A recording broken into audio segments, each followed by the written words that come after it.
E quando enfim chegar a hora em que a morte enfrentarei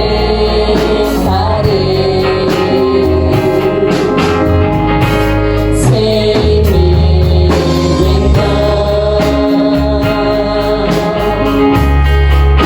terei vitória, irei agora ao meu Jesus, que vivo está, porque Ele vive. Posso crer no amanhã, porque Ele vive. Temor não há, mas eu bem sei que a minha vida está nas mãos do meu Jesus, que vivo está. Aleluia, glória a Deus. Graças a Deus. Hino de número 526.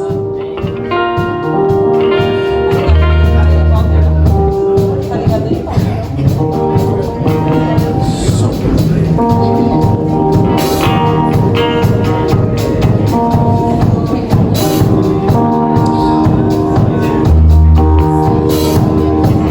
Senhor meu Deus, quando eu maravilhado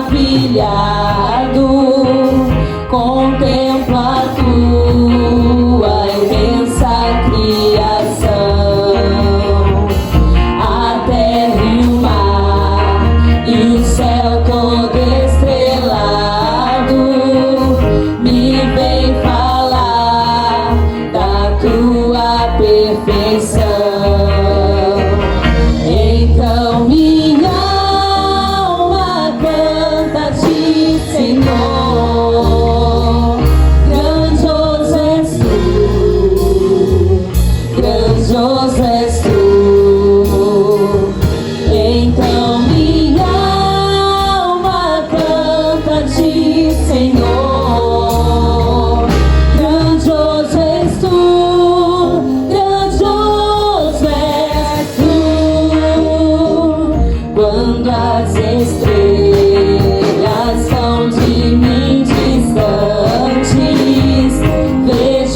quando Cristo amado meu voltando vier dos céus, o povo seu buscar.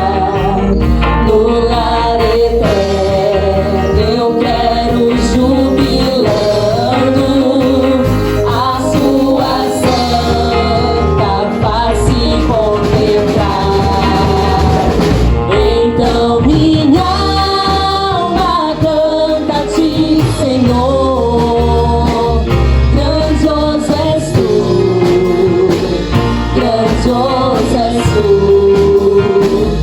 Então minha alma canta a ti, Senhor.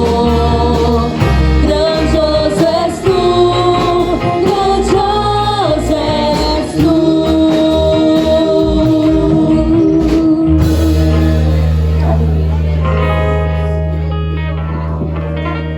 Glória a Deus, louvado é o nome do Senhor. Quero convidar todos os irmãos a se colocarem de pé mais uma vez. Quero aqui também passar a direção deste culto para o presbítero Marcos, representando o nosso pastor presidente, e assim ele vai estar dando sequência.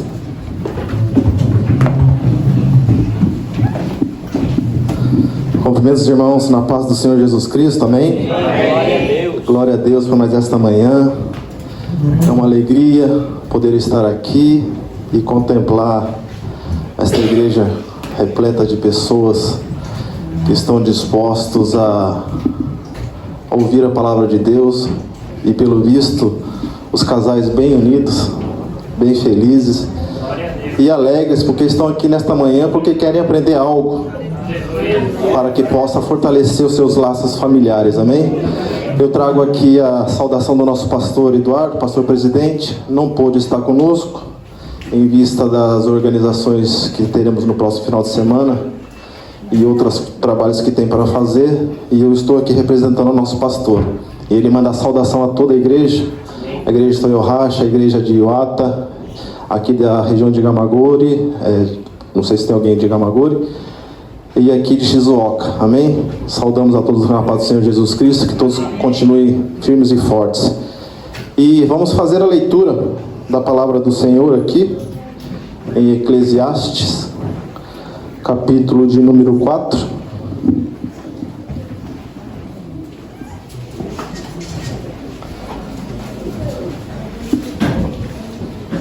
Capítulo de número 4, a partir do versículo de número 9.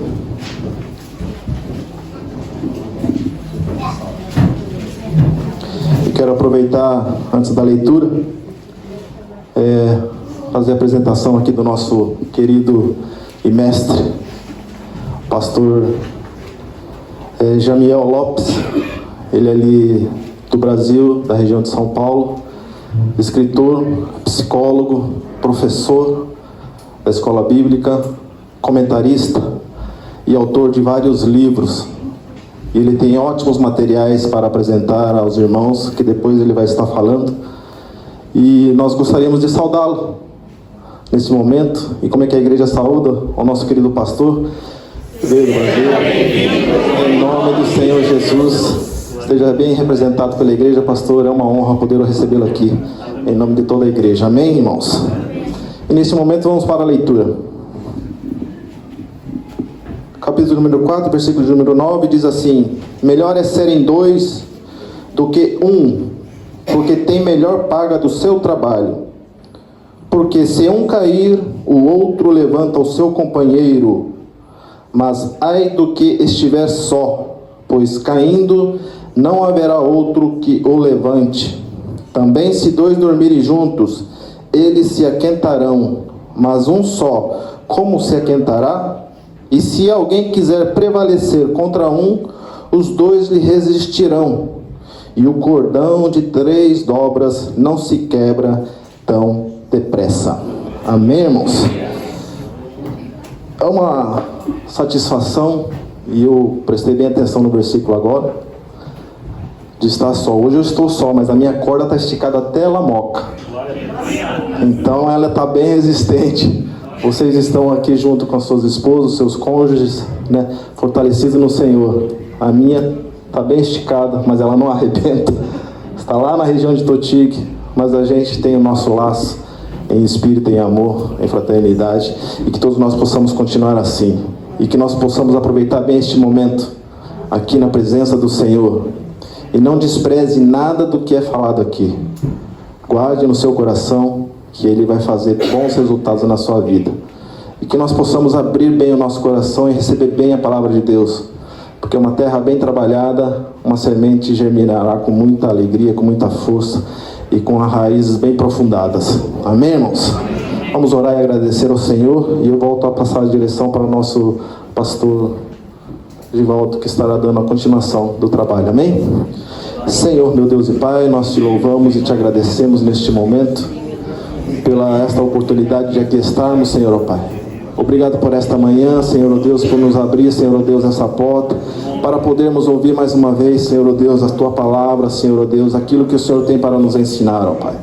E que nós possamos, Senhor, ó Deus, como uma igreja unida, Senhor, ó Deus, como aqui casais representando, Senhor, ó Deus, as suas famílias, ó Pai, possamos nos fortalecer, Senhor, ó Deus, e que todos os laços, Senhor, ó Deus, que são colocados contra nossas vidas, Senhor, caia por terra, no nome do Senhor Jesus Cristo.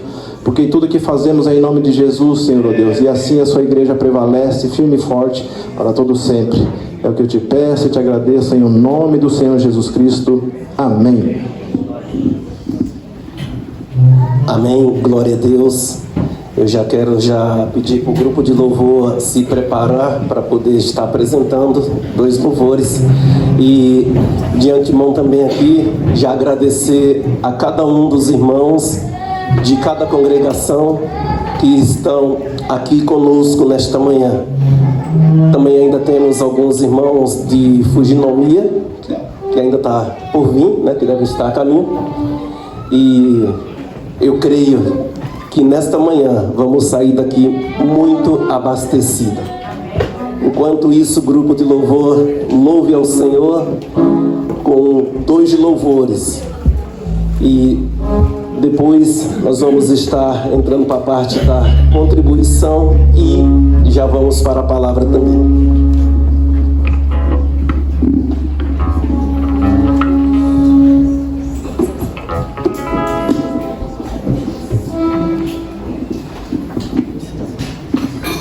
Saudamos a igreja com a paz do Senhor. Eu sei que os irmãos sentaram, né? Mas vamos nos colocar de pé para adorar o Senhor nesta manhã. Amém.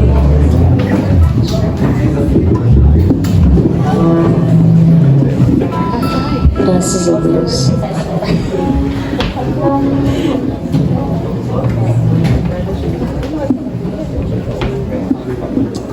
Glória a Deus. Graças a Deus.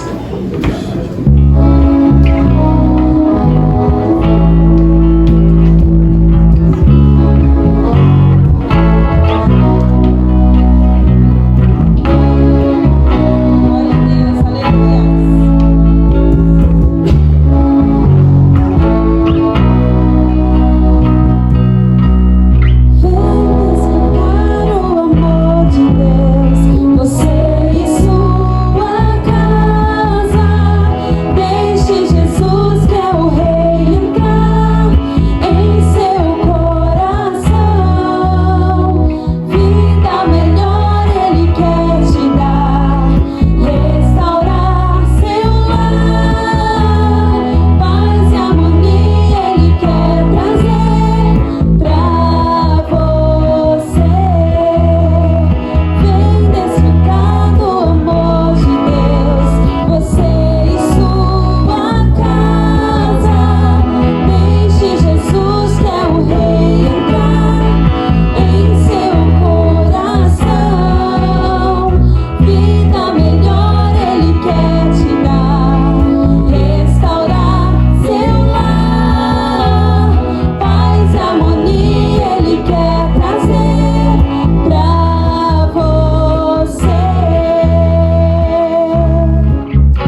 que conceda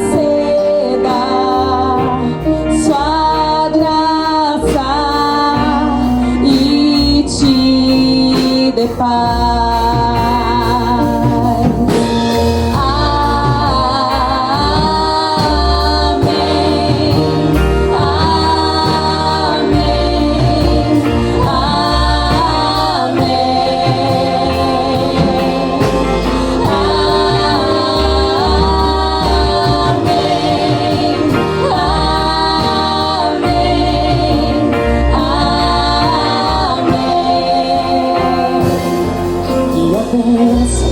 Se derrame até 1000 gerações, tua família e teus filhos e os filhos de teus filhos. Que a bênção se derrame até 1000 gerações, tua família e teus filhos e os filhos de teus filhos. Que a bênção se derrame até 1000 gerações, tua família e teus filhos e os filhos de teus filhos. Que a bênção se derrame até 1000 gerações, tua família e teus filhos e os filhos de teus filhos. Sua presença te acompanhe por detrás e por diante, do teu lado e em ti. É contigo, é por ti, e de dia e de noite, tua entrada e saída, em teu riso, em teu choro. É contigo, é por ti, é contigo, é por ti, é contigo, é por ti, é contigo, é por ti, é contigo, é por ti.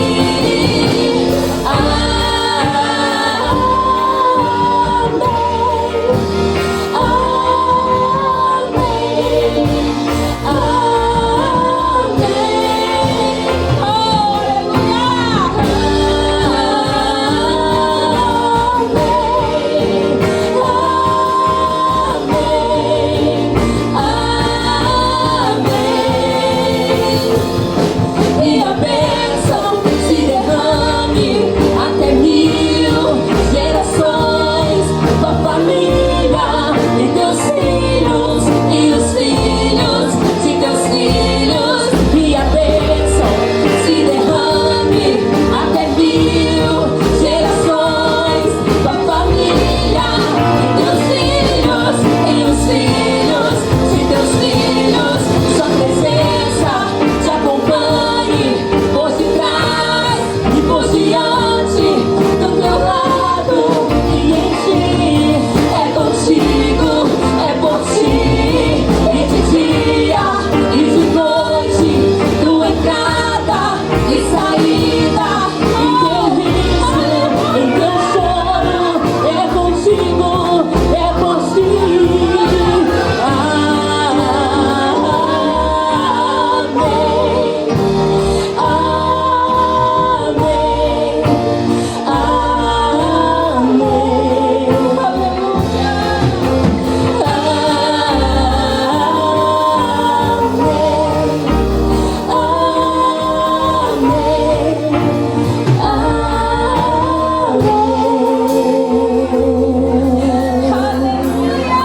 Aleluia, Jesus.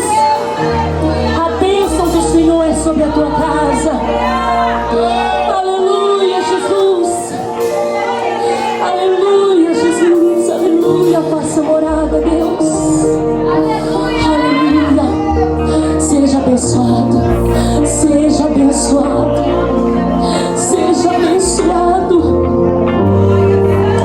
Aleluia, que nessa manhã você venha buscar aquilo que você veio. Você venha receber aquilo que você veio buscar. Aleluia, o Senhor tem bênção para a tua casa. O Senhor tem bênção para a tua família. Ele tem bênção para a tua vida.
frustrarão, não se frustrarão.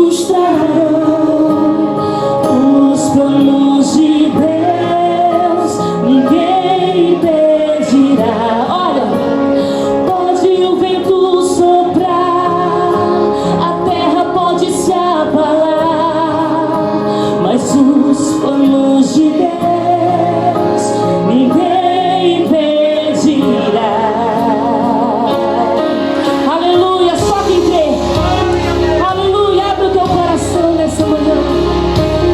Aleluia, Jesus, aleluia.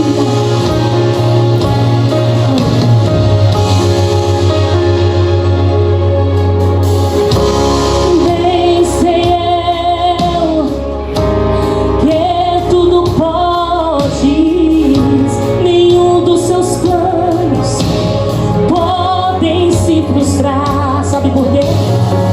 A vontade é tua e a minha vida em tuas mãos está. Nenhum dos seus planos podem se frustrar. Nenhum dos seus planos podem se frustrar. Não se frustrarão, não se frustrarão. Os planos de Deus ninguém impedirá. Pode o vento soprar, a terra pode se abalar, mas os planos de Deus ninguém impedirá. Ninguém pode te ajudar, ninguém pode te levantar, mas se Deus tem um plano contigo, ninguém impedirá. Olha, quando passares pelas águas, Ele estará contigo. Quando passares pelo fogo, Ele não te queimará. Pois eu estou contigo, eu estou contigo, eu estou contigo. E Ele se diz: não temas, filho meu, não temas, filho meu. E se teu barco parecer que vai naufragar, está balançando pra lá e pra cá, está causando medo em teu coração, está causando dúvidas, cadê Jesus? Mas olha só quem vem aí, andando sobre as águas, parece que é Jesus, andando sobre as águas, está dando uma ordem para o vento.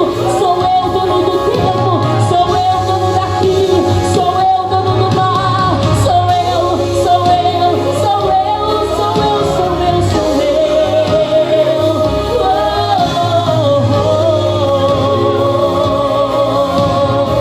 Ele é o dono de tudo, ninguém pode te ajudar, ninguém pode te levantar, mas se Deus tem um plano com tua família, ninguém impedirá. Amém? Irmãos, eu vos saúdo com a paz do Senhor. Amém. Podeis tomar assento. Para mim é uma satisfação, uma alegria estar aqui, participando de um momento tão especial como este. Quero agradecer ao pastor Givaldo, essa recepção calorosa, presbítero Marcos, assim, ter sido um companheiro aí na viagem para cá. Não sei o nome ainda dos lugares aqui, mas sou grato a Deus pela vida do pastor Marcos e por todos vocês que estão aqui. Nós estaremos abordando o tema fortalecendo os laços matrimoniais. Eu costumo dizer que essa é uma área que não existe professor. Todos somos aprendizes. O que eu irei compartilhar com vocês, longe de mim querer ensiná-los, mas seria compartilhar um pouco de algumas experiências vividas ao longo desses anos, trabalhando com casais, trabalhando com famílias. Eu sou psicólogo clínico e talvez eu fui um dos pioneiros no Brasil como pastor que me tornei psicólogo. Eu estudei na década de 1980, eu me formei em 1991. Em 92 eu montei meu consultório. E naquela época, o jovem ele não era estimulado a estudar, ir para a universidade, até porque se tinha a impressão de que se o jovem fosse para a universidade, ele se desviaria. Eu lembro que minha mãe orou para que eu não passasse no vestibular. Agora você imagina o que é, na década de 1980, fazer psicologia. Eu fui assim muito precoce. Eu me tornei, aliás, eu com 16 anos de idade, eu já era professor titular de uma classe de escola dominical de juniores. Com 18 anos eu dirigi uma igreja com mais de 70 membros. E aos 19 me tornei presbítero, ainda solteiro. Casei muito novo, casei com 21 anos. E no ano que eu casei em maio, e em setembro fui separado ao ministério pastoral. E desde então venho trabalhando na obra do Senhor. E naquele período, quando eu casei, eu estava fazendo curso de teologia na igreja. E quando eu tinha um plano, era o meu propósito fazer jornalismo, até porque eu gostaria de desenvolver a arte da escrita. Meu sonho era um dia me tornar um escritor, escrever algum livro. E eu dizia, então vou fazer jornalismo, porque eu vou desenvolver a arte da fala e a arte da escrita. Mas Deus me levou por outro caminho. No seminário teológico, eu estudei 2 matérias que foram assim fundamentais para mim, para minha tomada de decisão. Eu estudei psicologia da criança e estudei relações humanas. Eu me apaixonei pela psicologia. E foi aí que eu fui para a universidade e fiz o curso e montei o meu consultório. O primeiro trabalho que eu realizei foi quando eu me formei. Eu então montei o consultório. Já tinha algumas pessoas que eu atendia do estágio. E ali então cheguei na igreja, sede, e eu falei para os irmãos: irmãos, eu gostaria de formar um grupo de reflexão, um grupo de estudo com pais de adolescentes. E os pais aqui que queiram participar desse grupo, para a gente então debater um pouco sobre a adolescência dos seus filhos e como vocês lidarem com os seus filhos. Eu vou trazer textos e vocês podem estar compartilhando isso. Para minha surpresa, o número de pais foi superior àquilo que eu esperava. E tivemos que formar 2 grupos. E durante 6 meses eu acompanhei aqueles pais, ouvindo e vendo a angústia deles para lidar e entender essa fase que é tão conturbada, que é a fase da adolescência. E após esses 6 meses eu tinha anotações daquela experiência vivida com esses pais, de tal modo que eu compilei isso e formei um livro. E foi o meu primeiro livro, intitulado Seu Filho Adolescente e Você. Obviamente, esse livro hoje está defasado, até porque eu trato da adolescência dos anos 90. E agora, então, eu lanço pela editora Candeia, Seu Filho Adolescente e Você. 6 meses depois, esse livro esgotou a primeira edição. E foram outras edições feitas desse livro. No ano seguinte, eu publiquei um novo livro. Agora, eu direcionei aos líderes de adolescentes. Eu escrevi Aprendendo a Lidar com o Adolescente. E em 1998, na Bienal em São Paulo, eu lancei o meu terceiro livro, intitulado Abrindo o Jogo com o Adolescente. E depois eu lancei o segundo volume do livro, Aprendendo a Lidar com o Adolescente. Então eu iniciei a minha fase fazendo pesquisas para ajudar os filhos, porque a minha preocupação era que muitos filhos, eles se afastavam da igreja justamente nessa fase. E eu queria entender o comportamento do adolescente para poder ajudá-los. E assim iniciamos o nosso ministério. Algum tempo depois, a CPAD, ela nos convidou. Eles conheceram os meus livros sobre adolescência e eu fui convidado pela CPAD para fazer comentários de revistas para a escola dominical, as revistas de adolescentes e juvenis. E desde então começamos a fazer esses comentários. A CPAD me deu uma coluna numa revista de jovens, a revista Geração JC. Essa revista hoje não existe mais, ela não é mais publicada, apenas a eletrônica. E eu tinha uma coluna ali, que era a coluna E Agora? O que fazer? Nessa coluna eu respondia cartas de jovens e adolescentes de todo o Brasil. A CPAD selecionava, eles mandavam as cartas, e a CPAD selecionava essas cartas e passava para mim. E eu respondia essas cartinhas. E mais de 10 anos, quase 12 anos, eu respondia essas cartas. Em seguida, eu peguei, compilei as principais cartas que eu tinha respondido, e eu juntei por assuntos e formei o livro que deu o título E Agora o que Fazer. Esse livro ganhou o prêmio ABEC, o prêmio Areté, em 2010, e foi ali nos dado o troféu lá na Bienal em São Paulo. E assim iniciamos o nosso trabalho. Depois a CPD nos chamou para trabalharmos na área da escola dominical, e começamos a direcionar também as nossas publicações nessa área para a EBD. Mas durante esse período, eu venho trabalhando mais diretamente com famílias, e atendendo filhos, atendendo pais, atendendo casais. E são mais de 3 décadas, esse ano vai ser 32 anos que eu me formei, e que venho atendendo. Talvez eu atendi centenas, quem sabe milhares de pessoas durante esses 30 e quase 32 anos. Então, o que eu vou falar aqui é basicamente o aprendizado que eu tive nesses atendimentos, ouvindo as pessoas, ouvindo os seus problemas, ouvindo as suas dificuldades.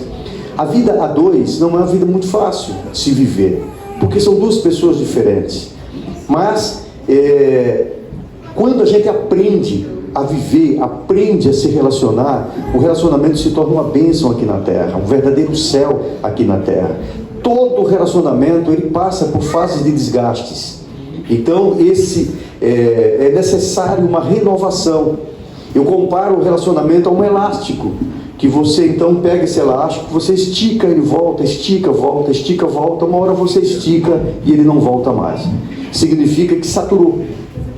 Então, quando entra no processo de saturação, o casal se torna, às vezes, assim, sem paciência um com o outro. E, de repente, a mínima coisa, há uma potencialização e há um desgaste muito grande.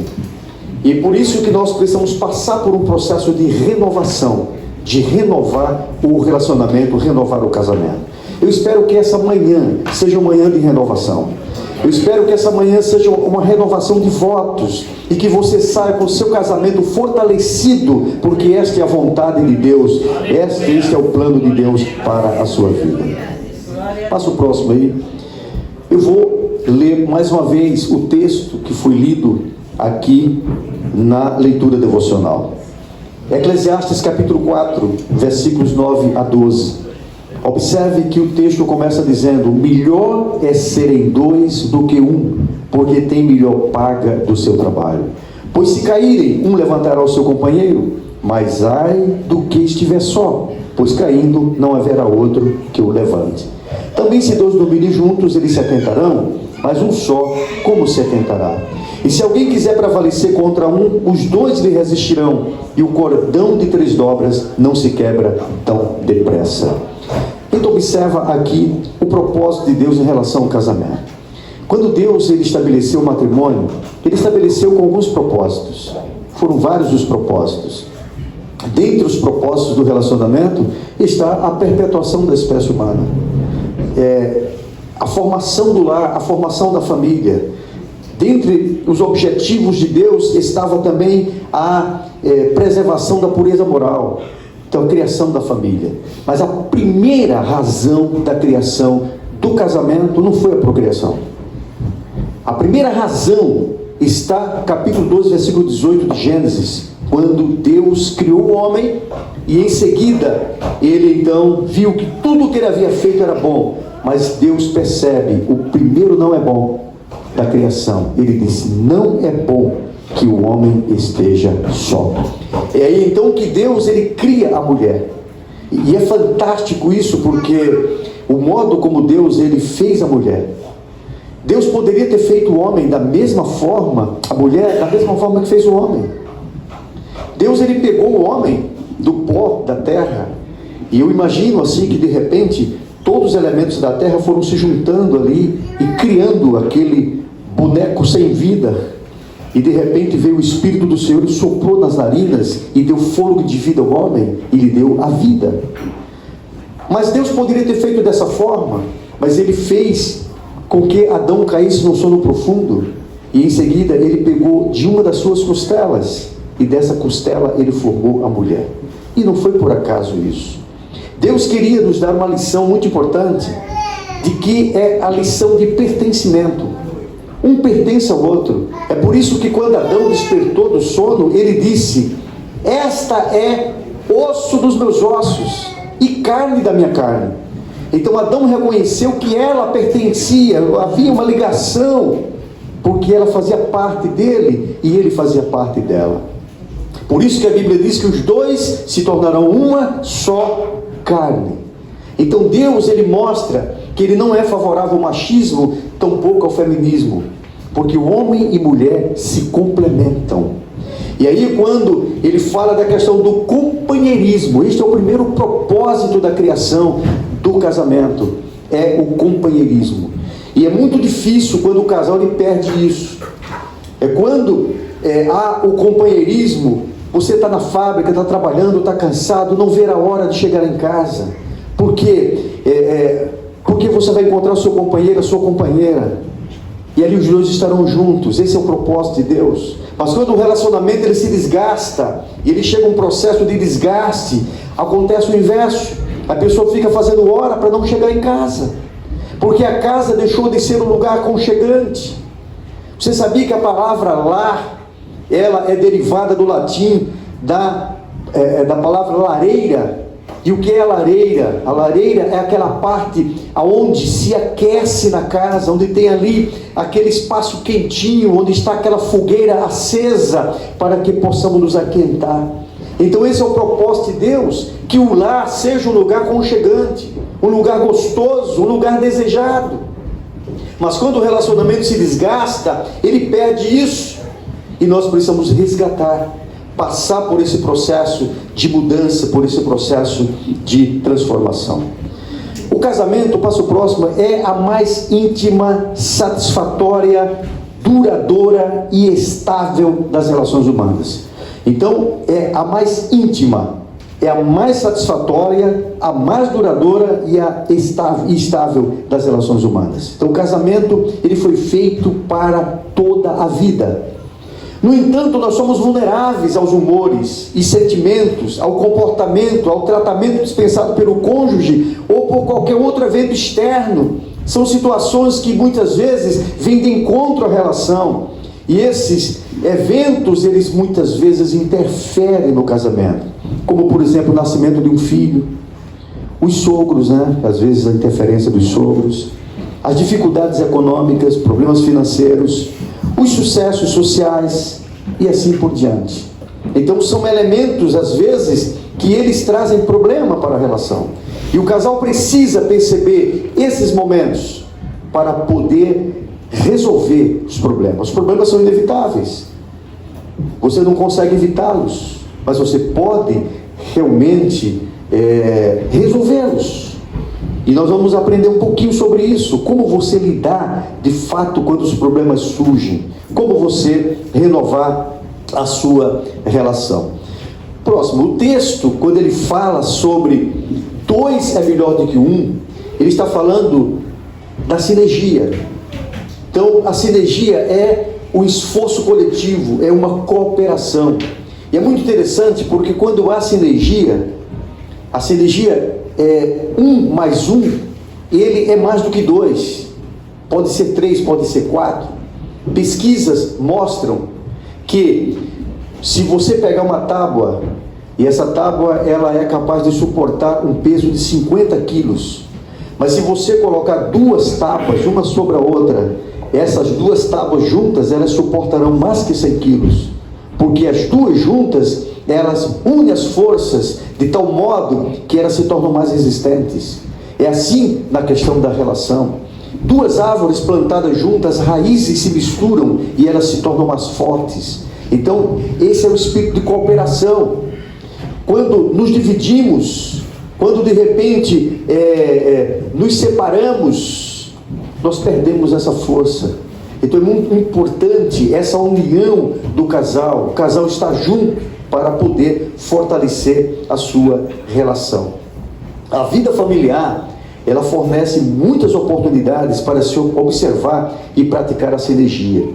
Então, a essência da sinergia é valorizar as diferenças, respeitá-las, investir nos pontos fortes e compensar as fraquezas. O grande problema, quando se trata da vida a dois, é que cada pessoa, ela tende a olhar mais para o seu próprio umbigo. E às vezes nós queremos que as coisas sejam do nosso jeito, e passamos a vida inteira tentando mudar o outro. E esquecemos que as coisas, a verdadeira mudança começa a partir de nós mesmos. Por quê? Porque nos enchemos, digamos, de regras das nossas verdades. Quem está certo, quem está errado.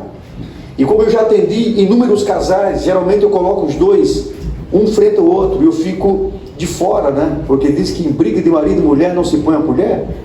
E eu fico ali. E qual é o grande problema do casal? É não saber conversar, dialogar. Porque quando vão falar, a pessoa não quer ouvir, ele só quer falar. Porque nos enchemos de razões. Nós estamos cheios de razões. Mas quem está certo, quem está errado? E é muito interessante porque quando eu escuto ele e ouço a versão dele, eu percebo que ele está certo. Ele tem razão. Mas quando eu escuto ela, ouço a versão dela, eu percebo que ela também está certa. Cada um está certo no seu ponto de vista. Aí tem um autor americano, o Steve Covey, e ele fala num livro intitulado Os 7 Hábitos das Pessoas Altamente Eficazes.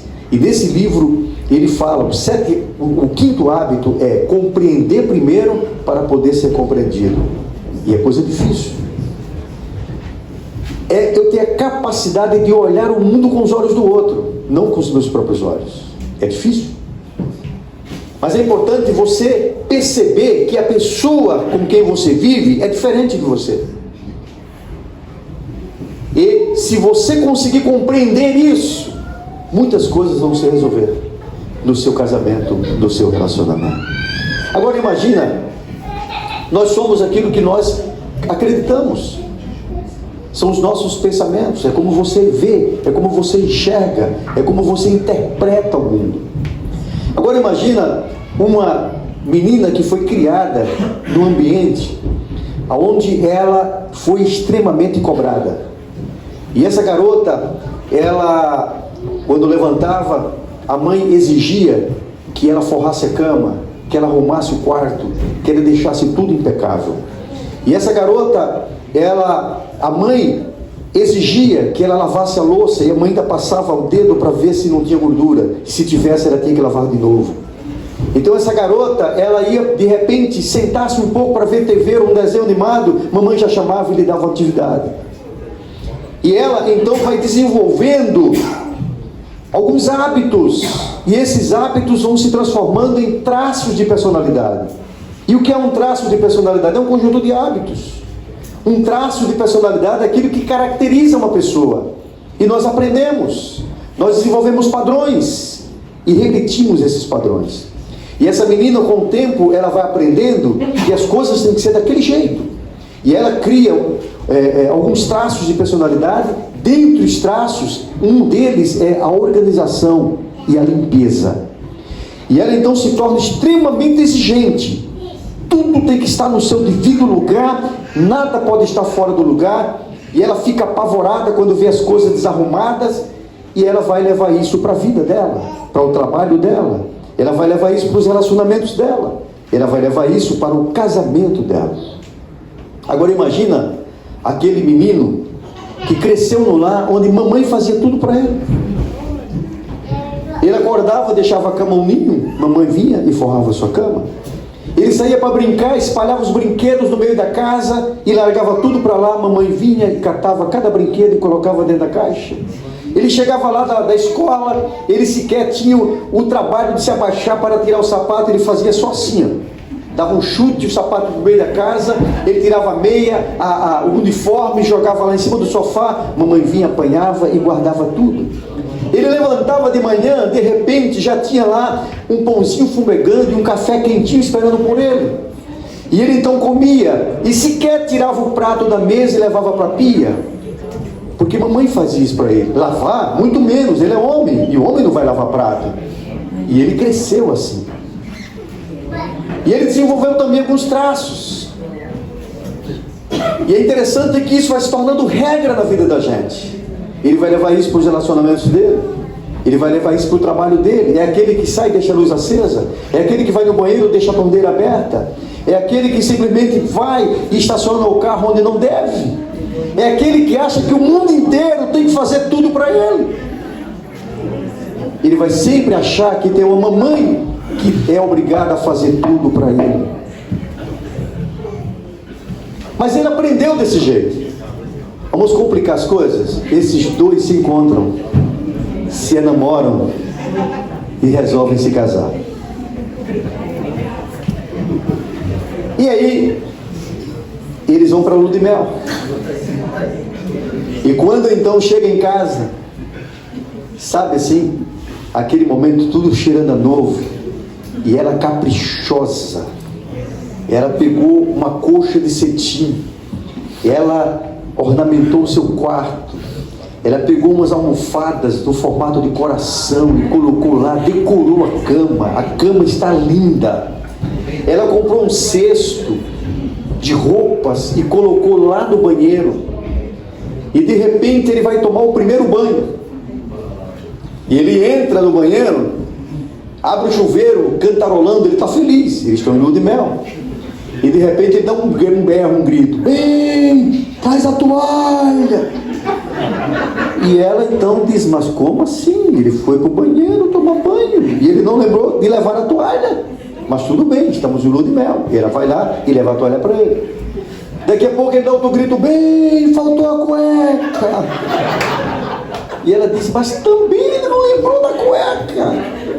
Mas estamos em lua de mel. Ela vai lá e de repente ele toma aquele banho demorado. E quando ele abre a porta do banheiro, ela não acredita no que ela vê.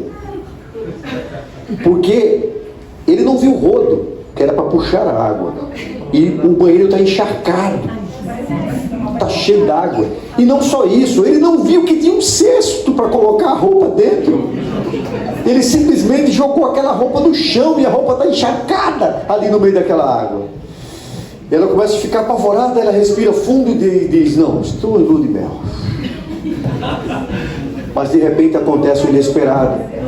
Ele pega a toalha encharcada, aquela toalha molhada, e vai naquela cama onde está a coxa de cetim dela e coloca aquela toalha encharcada. Aí não tem jeito. De repente ela surta. E ele nunca viu ela surtada, ele fica assustado. "Meu Deus, como é que pode um negócio desse?" E ele diz: "Bem, o que houve?" "Você ainda pergunta." E ele não sabe o que está acontecendo. "Não, mas o que foi? O que foi? Você ainda está perguntando? Olha o que você fez." "Mas o que é que eu fiz?" "Olha isso aí." Ele aponta para a toalha e diz: "Você colocou a toalha encharcada aqui na minha coxa de cetim." Ele não entendeu ainda. Ele diz: "Mas bem, é só uma toalha molhada, qual é o problema?" Para ela é o fim do mundo, mas para ele é apenas uma toalha molhada. Quem está certo ou quem está errado? Então observe que, na verdade, cada um está vendo as coisas pela sua ótica. Cada um como aprendeu. E às vezes nós brigamos por coisas porque queremos que o outro seja como nós somos. E não vai ser. Ou eu descubro esse outro com quem eu vivo, ou eu vou ter problemas. Então a essência da sinergia é valorizar as diferenças, é respeitá-las, é investir nos pontos fortes e compensar as fraquezas. Próximo. Valorizar as diferenças é a essência da sinergia. As diferenças mentais, emocionais e psicológicas entre as pessoas. É quando eu sou capaz de valorizar, de perceber isso. Isso é a chave para valorizar as diferenças. A chave é perceber que todas as pessoas veem o mundo não como ela é, mas como elas são. Então o modo como você vê o mundo não é como ele é, mas como você é. É de acordo com a sua interpretação. E além dessas diferenças, né, que vêm de lares diferentes, personalidades diferentes, características diferentes, ainda existe a diferença entre homem e mulher. A cabeça de um homem e a cabeça de uma mulher são diferentes. E é muito interessante, porque Deus, quando criou o homem e a mulher, Deus não fez um ser superior e outro inferior. Deus fez seres iguais. O homem e a mulher são iguais. E diga-se de passagem, né? A mulher muitas vezes supera muito o homem na sua capacidade, na sua inteligência. É que o homem usa muita força e às vezes inibe a mulher, mas a mulher tem um potencial muito grande, e a ciência provou isso. Foi feita uma pesquisa nos Estados Unidos para entender o funcionamento do cérebro do homem e o cérebro da mulher, e foi colocado ali aparelhos onde era projetado a imagem do cérebro, a reação do cérebro naquele aparelho. E, por exemplo, vocês estão aqui olhando para esse microfone.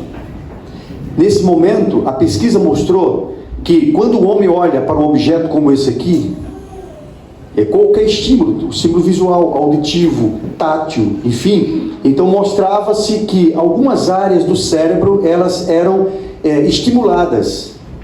E foi observado que o homem, ao olhar para um objeto como este aqui, ele acessa pelo menos 4 áreas do cérebro para processar essa informação. Mas a pesquisa mostrou que a mulher, ela acessa em torno de 14 a 16 áreas do cérebro para processar a mesma informação. Quem vê mais detalhes, ele ou ela? É por isso que diz que a mulher tem 6 sentidos.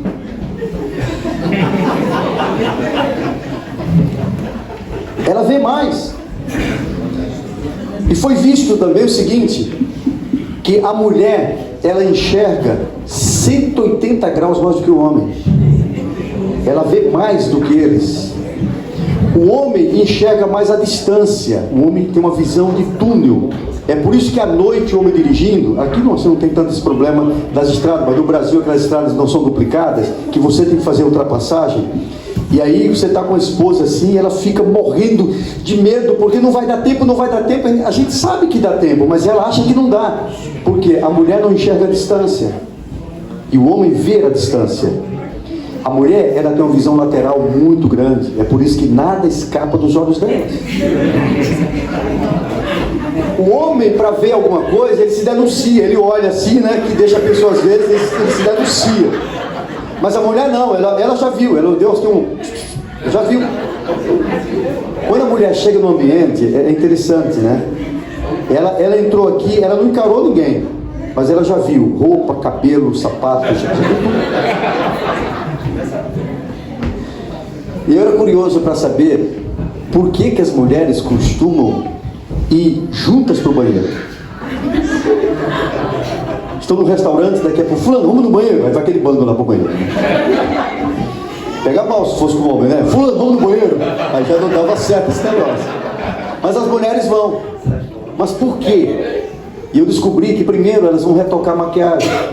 Elas vão no banheiro para retocar a maquiagem. Mas também é para poder falar o que elas não podem falar na mesa. Você viu? Você viu tal coisa? Você viu não sei o que lá? Porque ela enxergou tudo. Então a mulher funciona assim, ela enxerga muito. As mulheres são mais sensitivas do que os homens.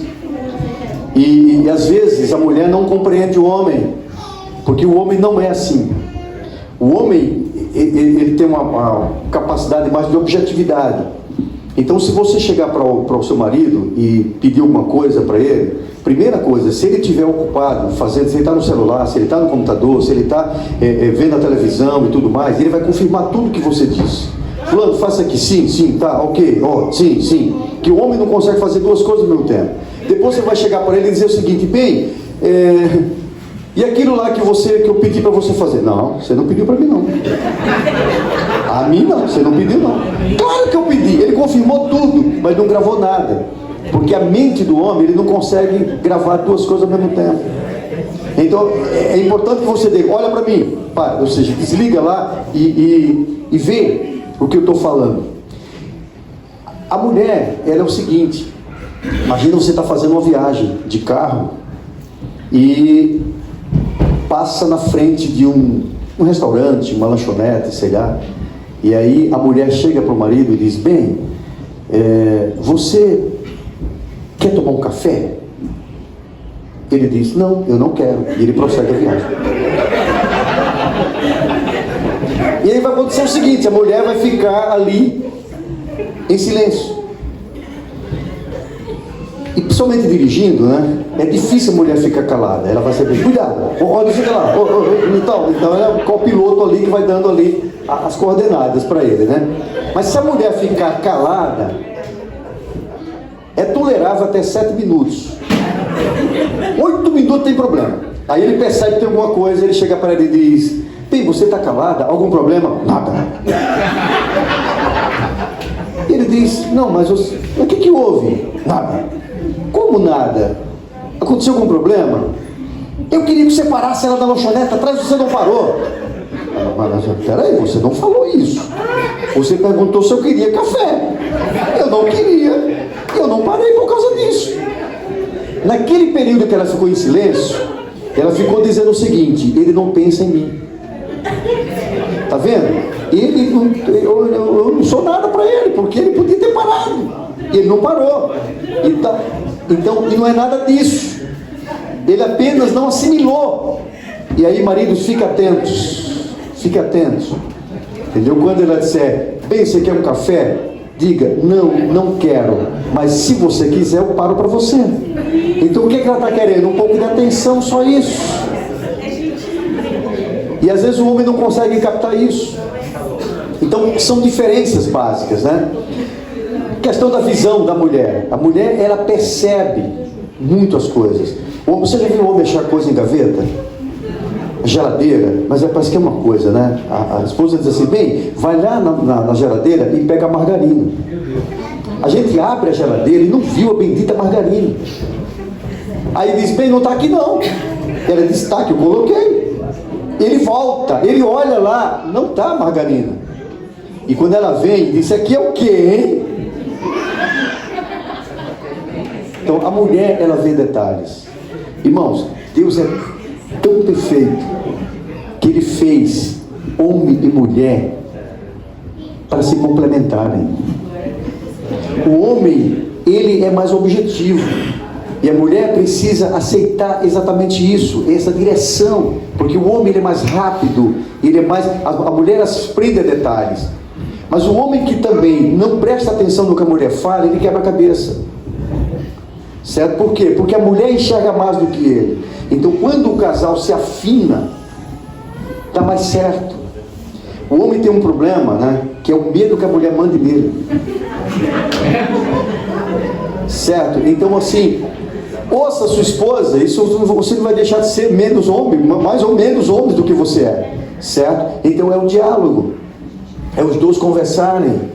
É poder, de fato, um entender que o outro é diferente. E você compartilhar isso. Deixa eu avançar um pouquinho. Há 3 elementos que eles são a base de sustentação de um casamento, de um relacionamento. Primeiro, a comunicação. Segundo, a maturidade emocional. Terceiro, o amor. Diga comigo: comunicação. Segundo, maturidade. Amor. Próximo. O grande problema, muitas vezes, nos relacionamentos, começa com uma comunicação falha. E é muito interessante que muitos problemas são resolvidos quando a pessoa, ela desenvolve a capacidade de ouvir. É simples isso. Mas às vezes a gente não quer ouvir, a gente só quer falar. Por quê? Porque eu estou com a razão. Eu não abro mão da minha razão. Então, nesse momento, eu não ouço. E o fato de não ouvir é um problema. E às vezes a pessoa, ou não falar, ela vai chegar um momento que ela vai acumular e uma hora ela estoura. Então, aprender a se comunicar, aprender a falar.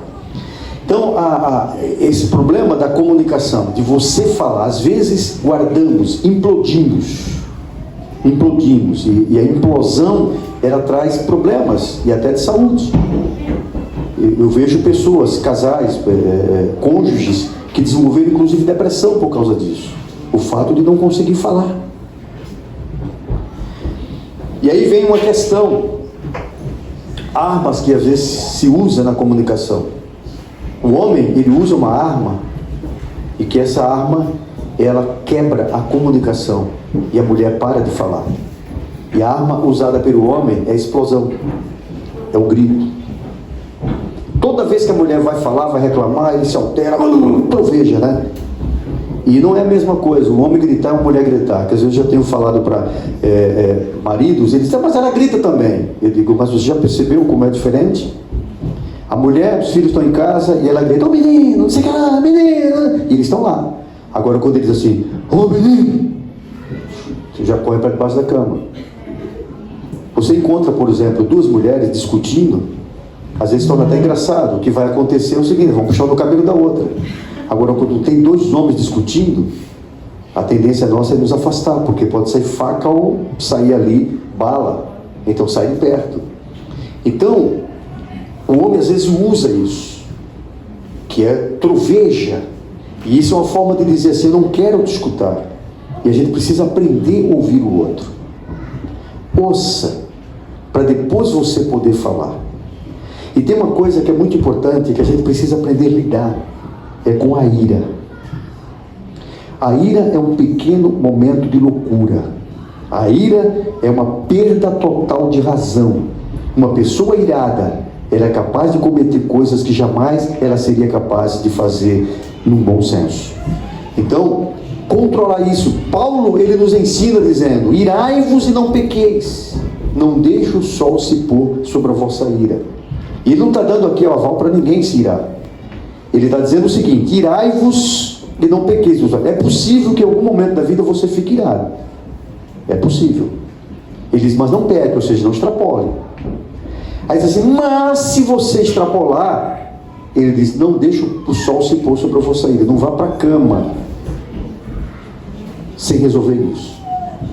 E às vezes ele não resolve as coisas, e isso vai gerando desgaste na relação. Então por isso que é importante resolver sempre as questões que estão em aberto.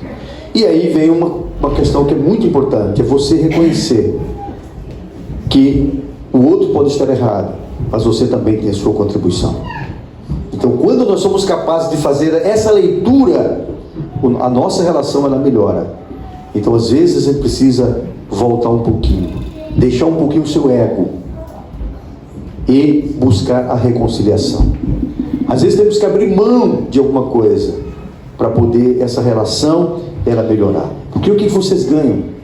O que o casal ganha brigando? Certo? Então perdem. Porque a vida a dois é uma vida tão gostosa, o compartilhar. E quando o casal está brigado, a primeira coisa se afastam. Então os dois perdem. Os dois perdem. Então é importante se pensar exatamente em sempre resolver as situações, comunicando-se com o outro até encontrar uma solução que satisfaça os dois. Então quando há um problema, então é necessário que os dois procurem encontrar uma solução juntos. Existem 4 maneiras. A vida é uma eterna negociação. A gente está sempre negociando, sempre.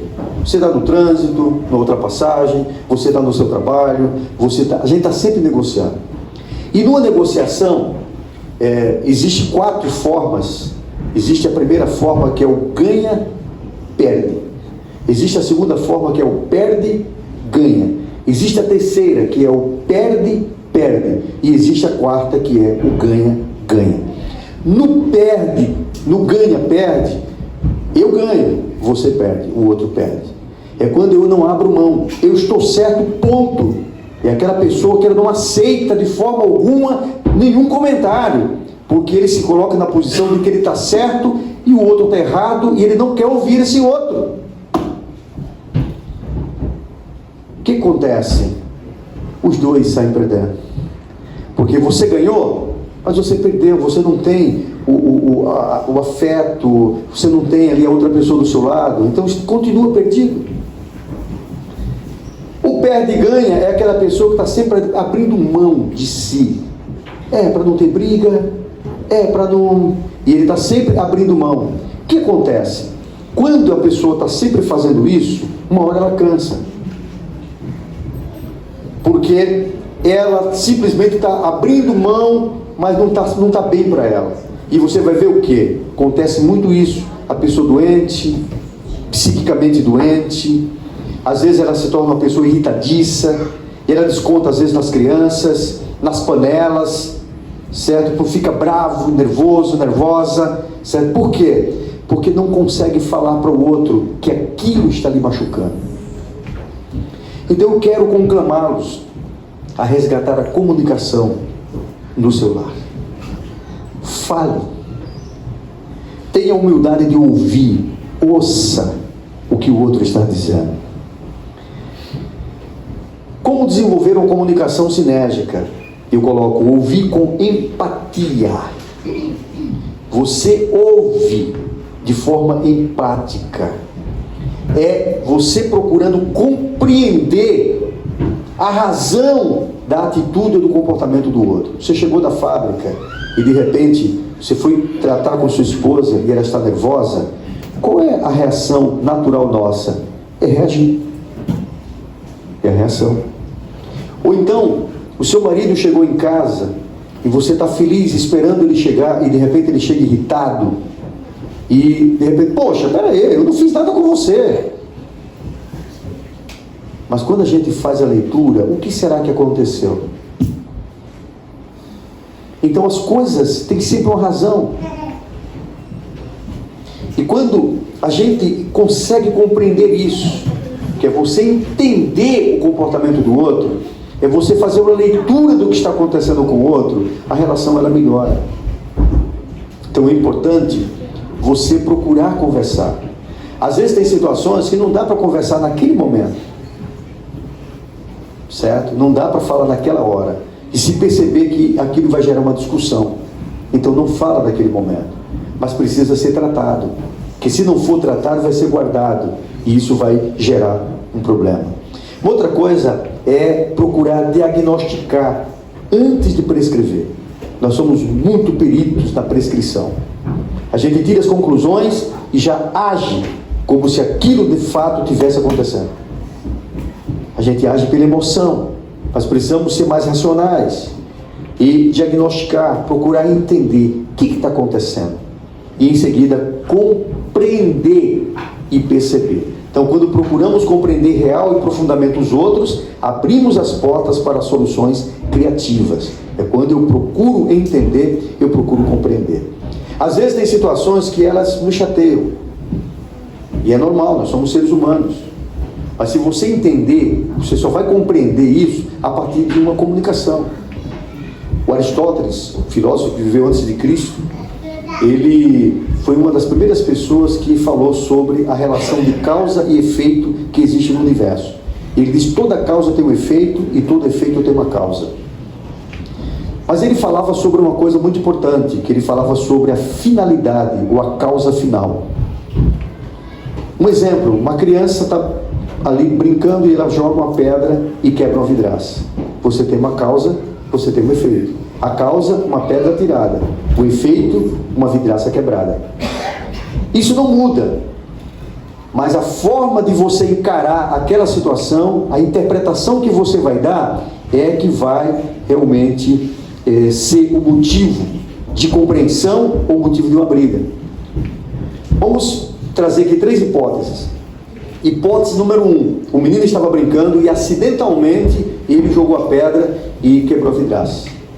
Hipótese número 2. O menino, ele é um vândalo e ele tem o costume, o hábito de quebrar as vidraças alheias. Terceira hipótese. O menino ia passando e outros garotos coagiram ele a jogar a pedra sob pena de ser espancado se não o fizesse. Observe que a situação é a mesma. A vidraça continua quebrada, mas a interpretação é diferente. Então, às vezes, você está olhando apenas para a vidraça quebrada e você não está conseguindo analisar o porquê daquela vidraça que foi quebrada. Então, desça do seu eu e se reconcilie com o seu marido ou com a sua esposa. busque a paz no lar, porque este é o propósito de Deus. Tente entender, e você só vai entender se conversar.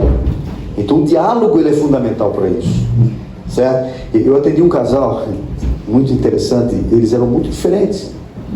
Ele era o tipo de professor da Unicamp, e ela também trabalhava na Unicamp, enfim. E ela era aquela pessoa extremamente reservada. E ele aquela pessoa muito extrovertida. Ele gostava muito assim de sair para os melhores restaurantes, comer fora. Ele gostava de trazer os amigos para final de semana, fazer aquele churrasquinho, tomar banho na piscina e tal. Ele gostava de cozinhar. Então ele era aquela pessoa assim, e ela se sentia às vezes ofendida com aquilo, e às vezes ela nem descia. Ele ficava lá fazendo churrasco, os amigos vinham e eles nem viam ela. E ele ficava extremamente chateado por causa disso. Então ela era aquela pessoa reservada. E eu cheguei conversando com eles, né? E ela dizia, mas Dr. Jamel, ele não entende o que eu quero. E foi interessante que um dia ele resolveu fazer uma surpresa para ela e trocar o carro dela. Ele então foi, pediu o carro dela, ele já tinha feito toda a transação, ela não sabia, e ela ficou com o carro dele, e ele então, quando ela voltou do trabalho, o carro estava um carro novo, ele mandou fazer aquele laço bonito, estava na garagem, e quando ela entrou, ela viu o carro, e ela entrou para ver o carro por dentro, e o carro era automático, e ela deu muito obrigado para ele. Você não sabe que eu não gosto de carro automático? Ele está vendo, doutor Jamel? Toda mulher queria ter um marido como eu. E eu cheguei para ele e perguntei assim, você já descobriu o que realmente ela gosta? Ele disse assim, você deu o presente que você gostaria de receber. E às vezes a gente fica chateado justamente por isso, por não conseguir fazer a leitura do outro. Ela diz assim, doutor Jamel, não é o carro. E ela dizia muito assim, eu quero ele, a presença dele. E ele é ausente. E ela falava, eu não quero ir para restaurantes caros, eu quero cozinhar com ele em casa. E aí, para chegar à conclusão, eles eram diferentes. E ela teve que entender que muitas vezes ela precisava sair para os restaurantes para satisfazê-lo. Mas ele precisava também ficar em casa com ela, no final de semana sem amigos, para satisfazê-la. Então quando você vai entender o outro, você vai buscando harmonia, buscando se harmonizar. E foi interessante que um dia eles chegaram no consultório, e ela estava muito cara fechada, chateada. E então pedi que eles colocassem, né? E perguntei para ela, como é que você está? E eu percebi que ela não estava bem. E ela disse para ele, fala você. E ele disse assim, não, fala você. E eu, mas o que houve? Aí ela disse, doutor Jamel, é que no sábado, isso era segunda, terça-feira, eles estavam chateados todos esses dias. É que no sábado ele chegou, gritou comigo lá no mercado. Fui lá pegar umas cebolas e tal, e ele gritou na frente do rapaz lá. Ele disse, não, sabe, doutor Jamel, aí ele foi explicar. Não foi isso. Acontece que ele gostava de fazer pegar umas cebolas pequenas, e ele fazia não sei como é o sistema, que ele pegava aquelas cebolas ali e fazia não sei bem o que. Ele então gostava de cebolas pequenas e ela queria cebolas grandes. E na hora que ele escolheu as cebolas, ela então disse, não, mas eu quero as cebolas grandes. Ele disse, mas eu quero as pequenas. Mas eu quero a grande, mas eu quero a pequena.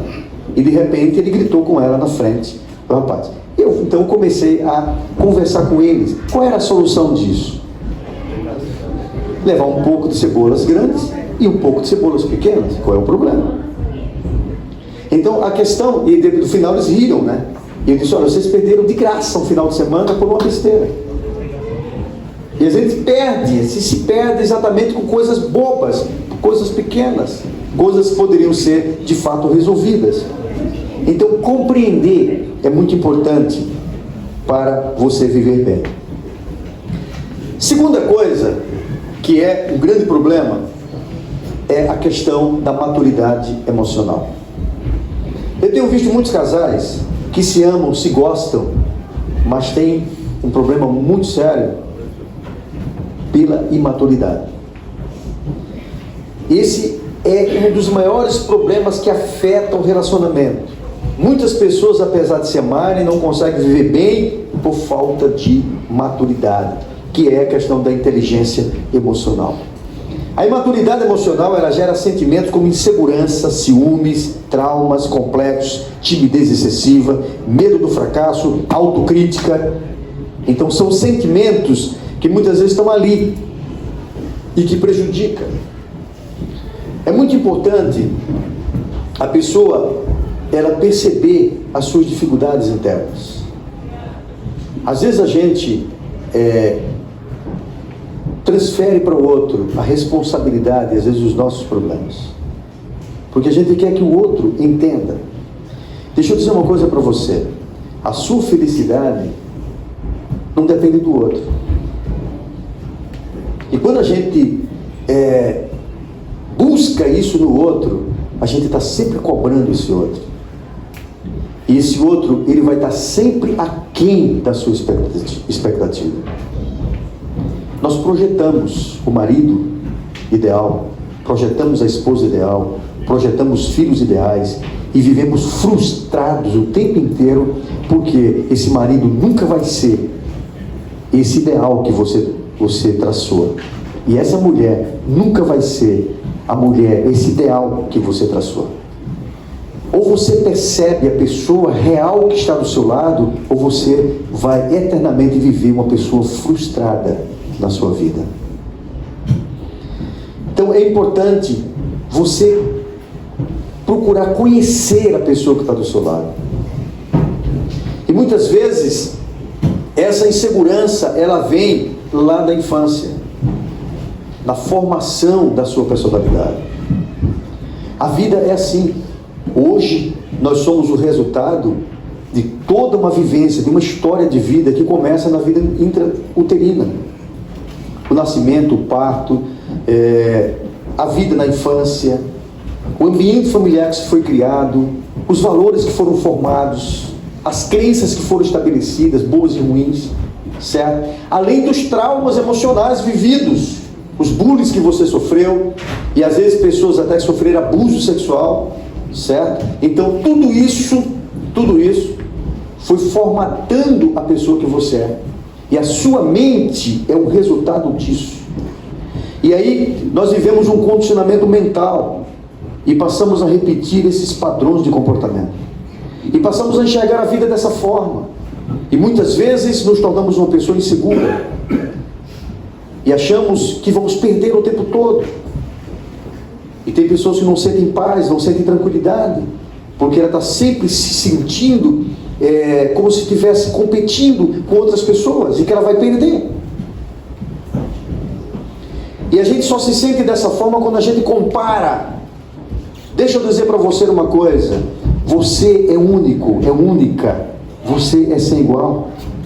Você é alguém especial e você precisa olhar no espelho e aprender a se amar, a se gostar e se ver como uma pessoa especial.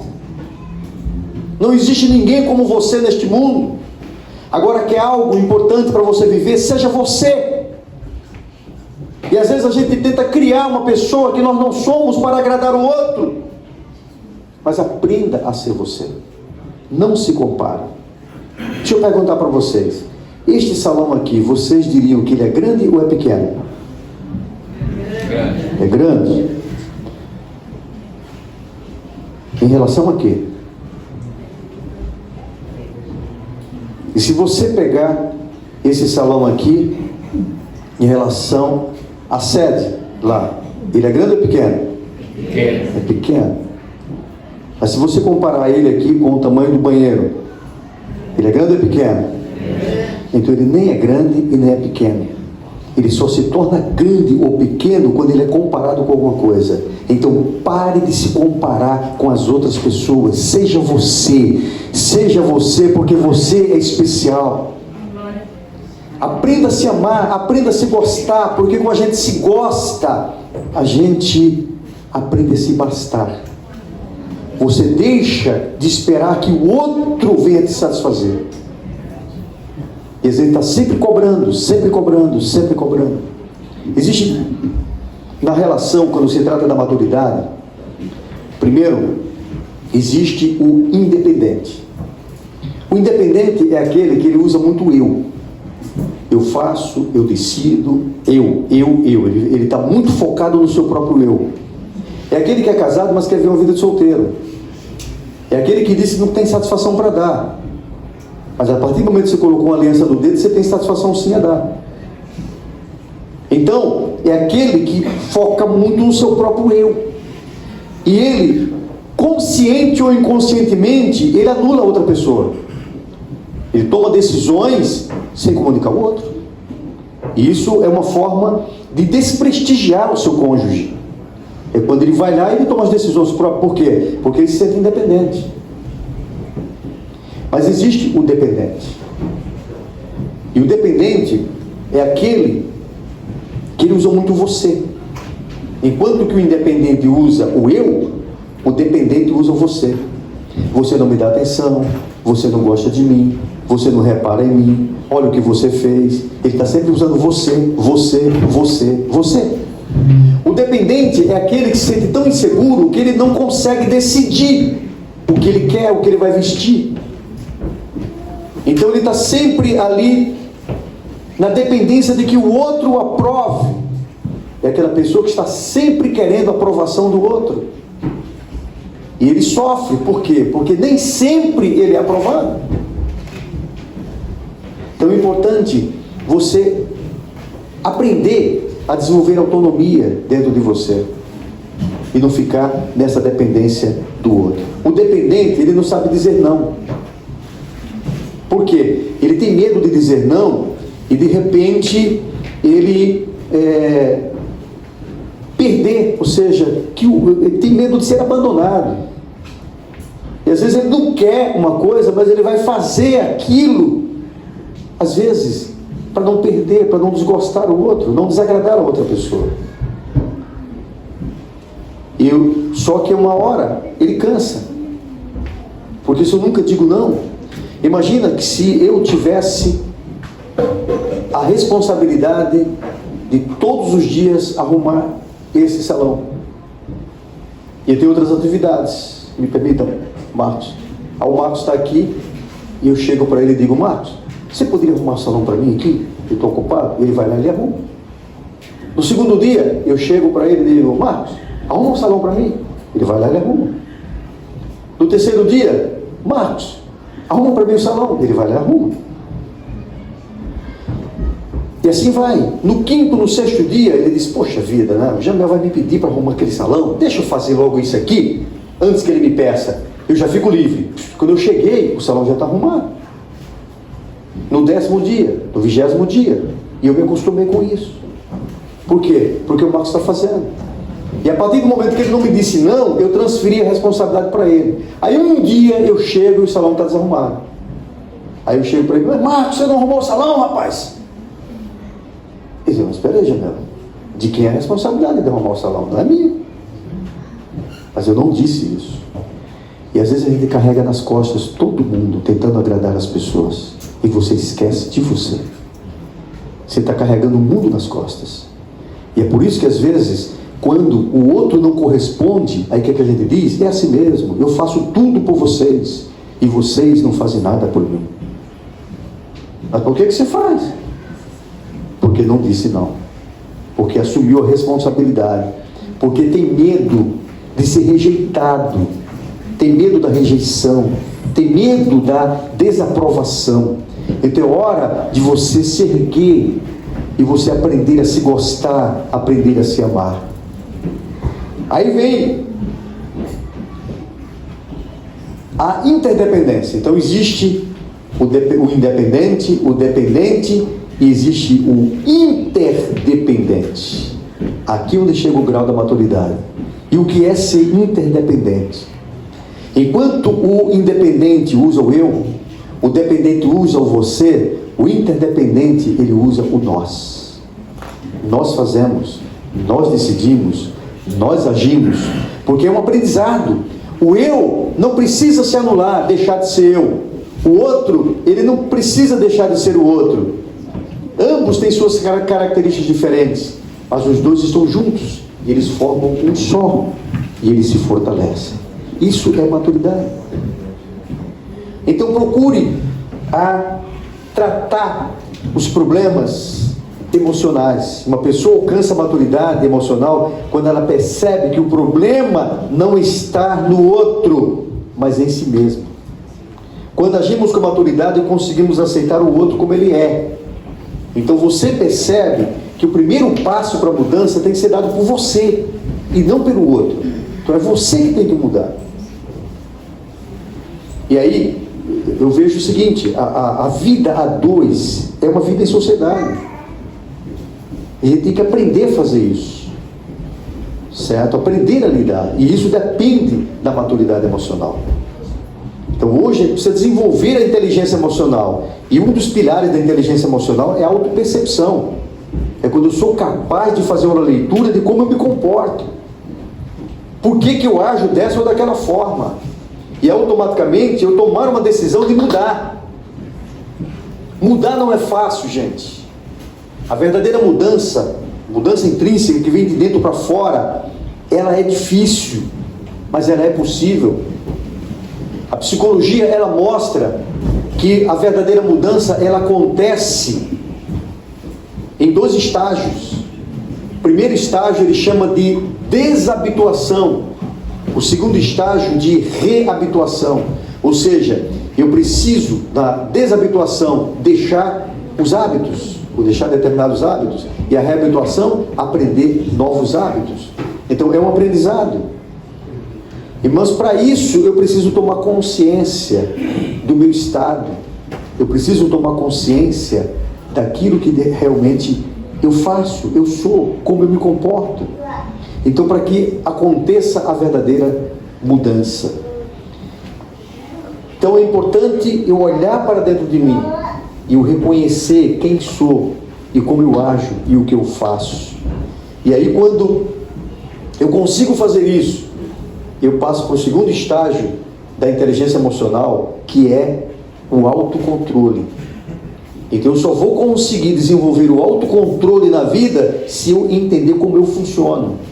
Se eu compreender as minhas emoções, até para eu poder substituir aquele comportamento, aquela atitude que realmente ela está me levando a agir dessa ou daquela maneira. Então é muito importante entendermos isso que se passa conosco. Nenhum relacionamento funciona quando tentamos mudar a outra pessoa.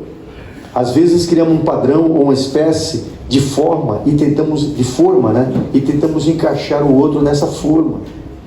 Quando o outro não se encaixa nesse modelo que estabelecemos, o rejeitamos, desconsiderando todas as qualidades e virtudes que essa pessoa possui, passando muitas vezes a hostilizá-la. Então é muito importante entendermos isso.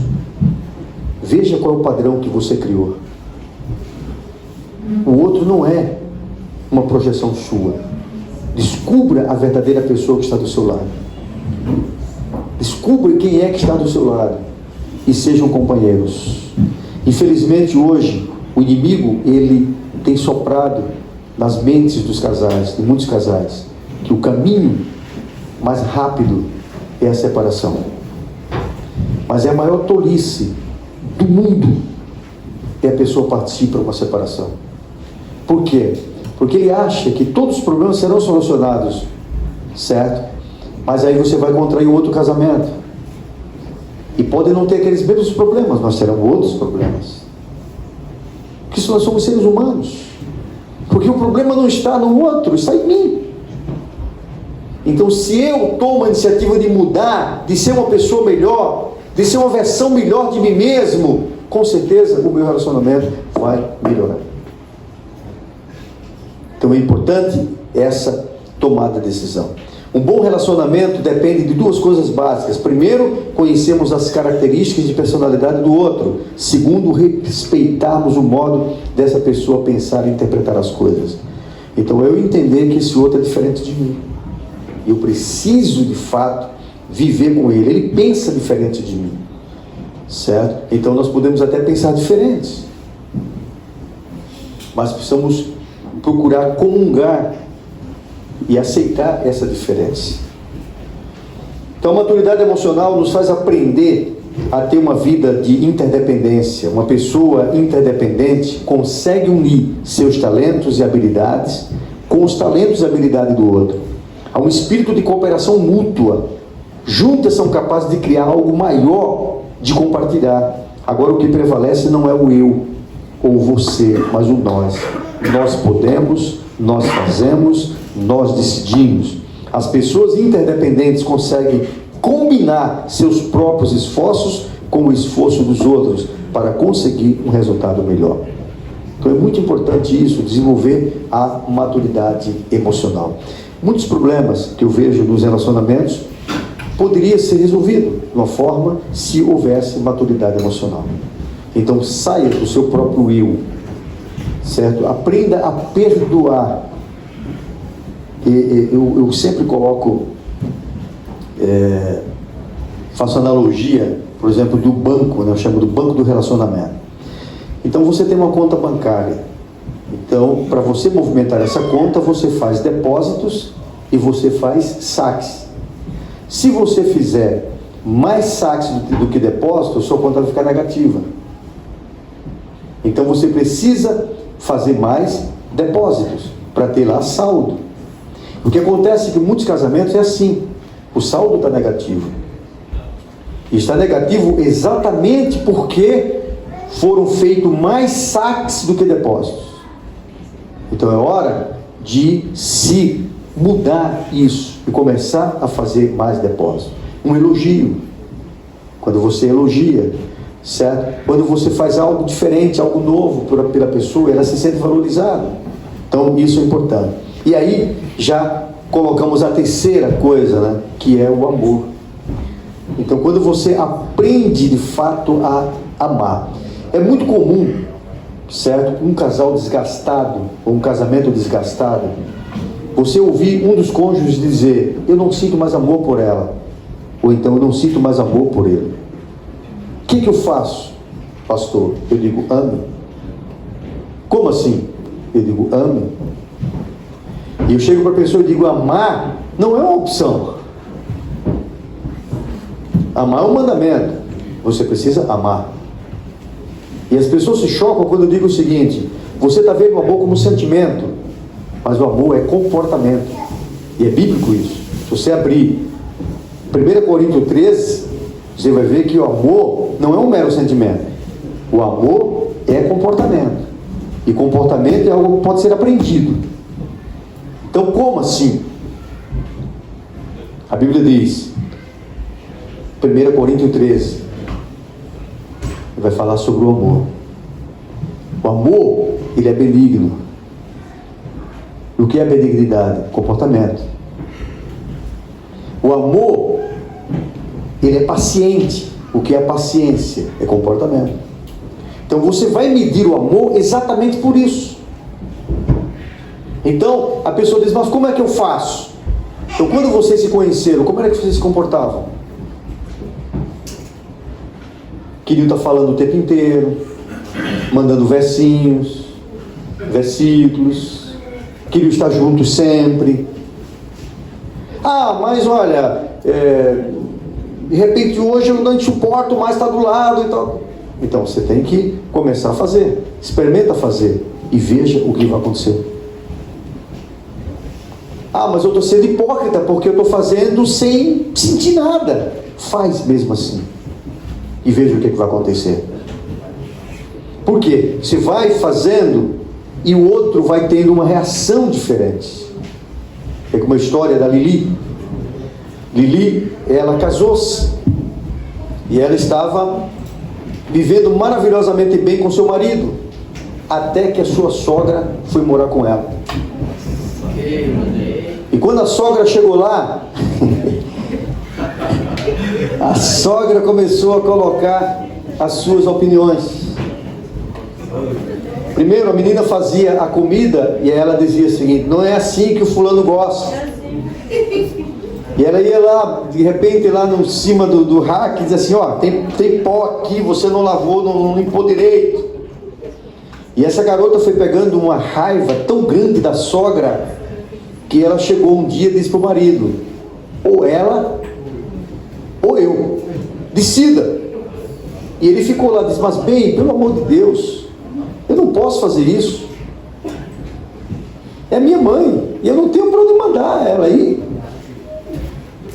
E aquela moça ficou tão aflita, tão angustiada, que ela procurou um sábio para pedir conselho. E chegando lá, o sábio disse: é simples, o problema é muito fácil de resolver. Como assim? Mata a sua sogra.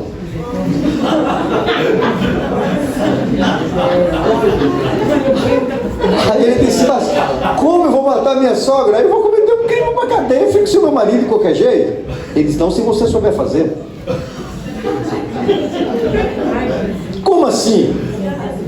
Aí ele foi lá dentro, pegou um vidrinho assim e disse: olha, aqui tem um poderoso veneno, e se você pegar esse veneno e começar a colocar gotinhas todo dia na comida dela, ela vai enfraquecendo, enfraquecendo, enfraquecendo, enfraquecendo, até o momento que ela morre. E ninguém vai saber que você matou ela. Simples assim? Sim. E ela pegou o vidrinho. Ele disse: só tem um detalhe, e ela não pode desconfiar. Se ela desconfiar, você está na cadeia. E o que eu faço então? Você vai mudar o seu comportamento. A partir de agora, você vai tentar tratar essa mulher da melhor maneira possível. Trate ela como se ela fosse uma rainha, para que ela não desconfie. Tá bom. E ela chegou em casa, né? E disse: agora.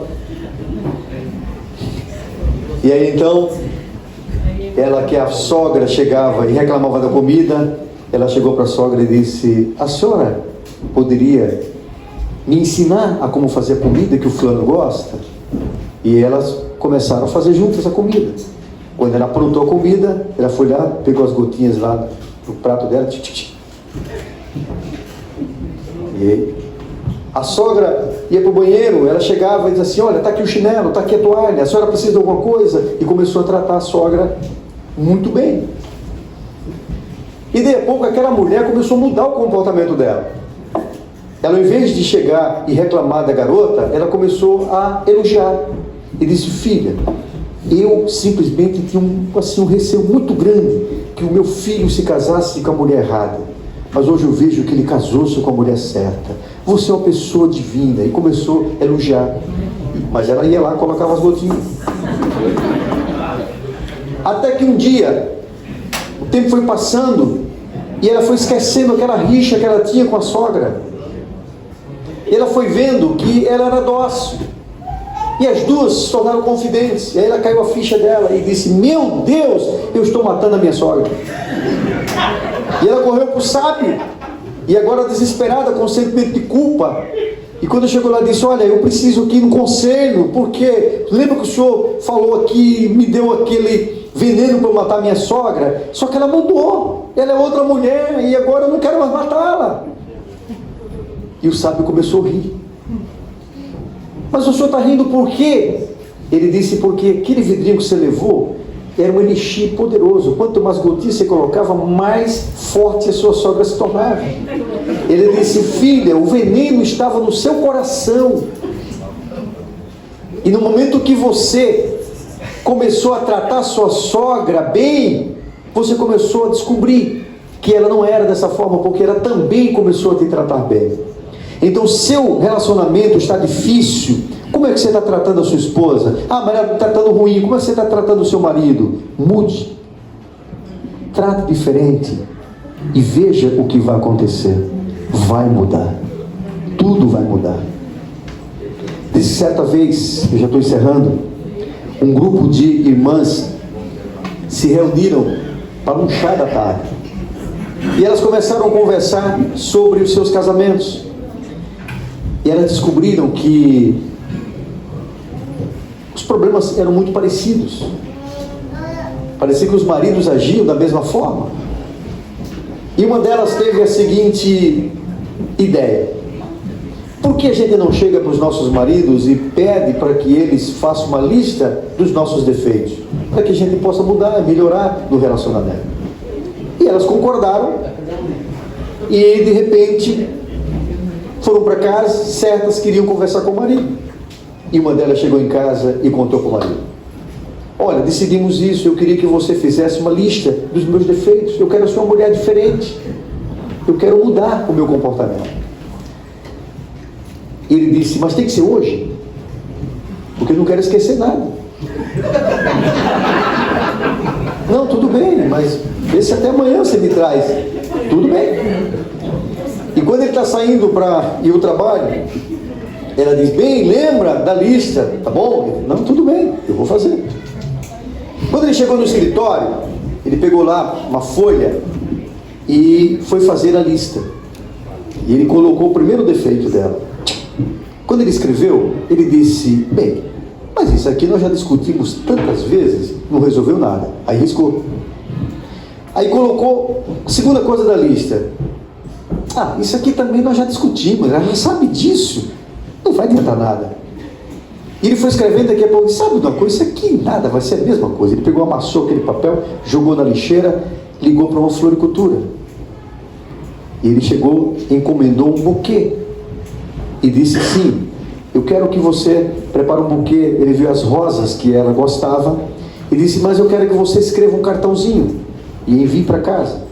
E deu o endereço. Escreva assim no cartão: fulana, eu sei que você me pediu para que eu fizesse uma lista de todos os seus defeitos. Eu quero que você me perdoe, porque agora eu não consigo lembrar de nenhum deles. Eu quero que você seja o que você é, porque eu te amo do jeito que você é. E aquela mulher recebeu aquelas flores e isso. E o homem faz as coisas e ele esquece. E quando ele chegou em casa, ele percebeu que ela estava no portão. E ela estava pronta. Ele espantou-se e disse: você vai sair para algum lugar? Não, eu estava te esperando. Ela não estava com aquelas roupas cheias de gordura, né, com os cabelos desalinhos. Ela estava prontinha esperando ele. Aí de repente ele ficou espantado. Ela correu aos seus braços, o abraçou e o beijou. E quase não o soltava. Ele disse: o que ele está vendo com ela? De repente os dois entraram. Ele chegou em casa e disse: cadê as crianças? Está na mãe. Estamos só nós dois. E ele então subiu para tomar o seu banho. Ela disse: toma o seu banho que eu tenho uma surpresa. Ele disse: mais uma? E quando ele tomou o banho que desceu, a mesa estava posta e ela tinha feito lá um jantar à luz de velas. Então há uma renovação no casamento apenas por uma atitude. E ele teve uma noite maravilhosa, né? Por conta disso aí. E aí a gente observa que nós esperamos que o outro faça, quando, se nós tomarmos a iniciativa de fazermos, as coisas podem mudar. E eu estou encerrando. O que você ganha em continuar bicudo, em continuar no seu eu, ressentido, magoado, magoada, certo? Porque, mas ele gritou comigo, ele... Tal, é hora de zerar. Se há um déficit aqui no relacionamento, é hora de um acerto, é hora de um ajuste. E quando eu vejo, às vezes, um casal, principalmente um casal jovem, eu digo: vocês estão jovens, olha o que vocês estão perdendo, olha o que vocês estão fazendo com vocês, vão curtir a vida, que isso, larga a mão dessas coisas, tanta bobagem, se ergam e se curtam, porque é isso que Deus quer, que vocês estejam juntos. Agora, se a relação está num nível aonde não existe mais essa conciliação, busque ajuda. Não deixe o seu casamento afundar, não deixe o inimigo prevalecer, busque ajuda. Divórcio não é a solução. O divórcio é apenas mais um problema que você vai enfrentar. Então é hora de você deixar que o Senhor Jesus comande o seu relacionamento. Quando nós trazemos Jesus para a nossa relação, nós perdoamos, nós amamos, nós deixamos as coisas fluírem e mudarem. Então deixa que o Senhor, Ele ocupe esse lugar entre vocês, e que o Senhor, Ele seja Senhor absoluto da vossa relação. Então coloca isso diante do Senhor. Eu vou pedir agora para ficarmos de pé. E quem está com o seu cônjuge, eu quero que você fique agora de frente, um de frente para o outro.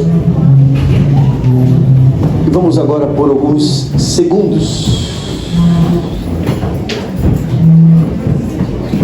Olhe para o seu cônjuge agora.